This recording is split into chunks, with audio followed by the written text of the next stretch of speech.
ہم یہ بھی جاننا چاہیں گے، قرآن کریم میں اس واقعے کا تفصیلاً ذکر ملتا ہے، تو اس واقعے کی اہمیت ازرو قرآن میں چاہوں گا کچھ ارشاد فرمائیے۔ جی ہاں جی، قرآن سے آپ دیکھیں، حدیث سے دیکھیں، چونکہ یہ یوم الفرقان اس کو قرار دیا تھا، تو حق اور باطل میں بالکل فرق کرنے والا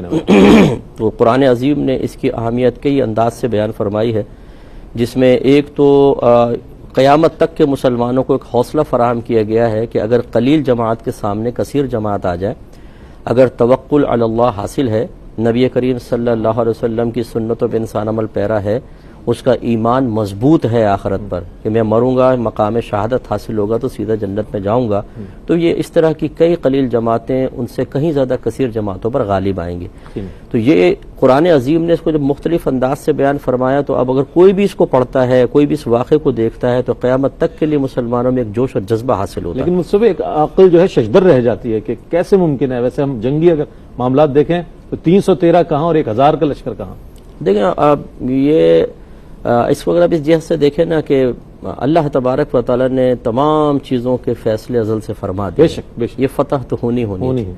پھر آپ یہ دیکھیں کہ میرے آقا صلی اللہ علیہ وسلم ابو جہل کے مطالبے پہ زمین پہ کھڑے ہو کر چاند کے 2 ٹکڑے کر دیتے، وہ نبی اگر چاہتے تو کہ یہ جو 1000 کا لشکر جرار تھا، اشارہ فرما کے ان کے پرخچے نہیں اڑا سکتے، یقیناً، لیکن میرے آقا صلی اللہ علیہ وسلم کے اختیار مشیت الہی کے تابع تھا اور تابع ہے، یہ ہمارا ایمان ہے۔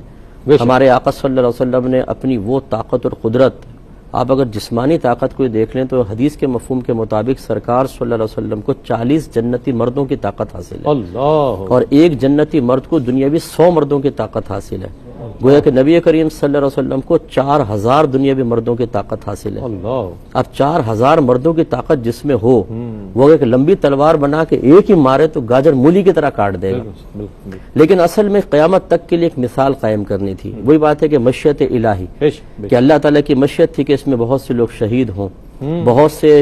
اس میں غازی بن کر واپس جائیں، بدری صحابہ کہلائیں، ان کی رائے محکم ہو، لوگ ان کی عزت کریں، احترام کریں، صحابہ کرام کا جذبہ ناموس رسالت پر اپنے آپ کو اور دین اسلام کے نام پہ قربان کرنے کا جذبہ یہ سینہ بسینہ منتقل ہوتا چلا جائے قیامت تک کے لوگوں کے لیے۔ اس لیے نبی کریم صلی اللہ علیہ وسلم نے اس معرکے میں آپ دیکھیں دعا ضرور فرمائی ہے۔ پھر آپ نے یہ واقعہ بھی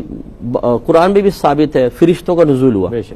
آپ خود سوچیں جب فرشتے آ گئے، 313 مسلمان، فرشتے کتنے تعداد میں آئے ہوں گے؟ تو اس کا مطلب یہ لشکر تو ان سے بہت زیادہ ہو گیا، اور فرشتوں نظر بھی نہیں آتے نا، وہ تو کہیں پہ بھی جا کے کافر کے گردن اڑا سکتے تھے، لیکن اس کا مطلب یہ ہے کہ وہ فرشتے صرف سکینے کے طور پر آئے،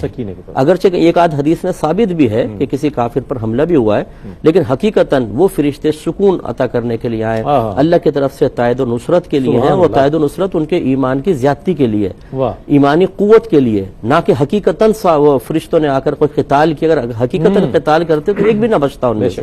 اور نہ وہ قیدی بنتے۔ تو خلاصہ کلام یہ ہے کہ قرآن اور حدیث کا نچوڑ یہی ہے کہ یہ معرکہ ہم اپنے نگاہوں کے سامنے رکھیں،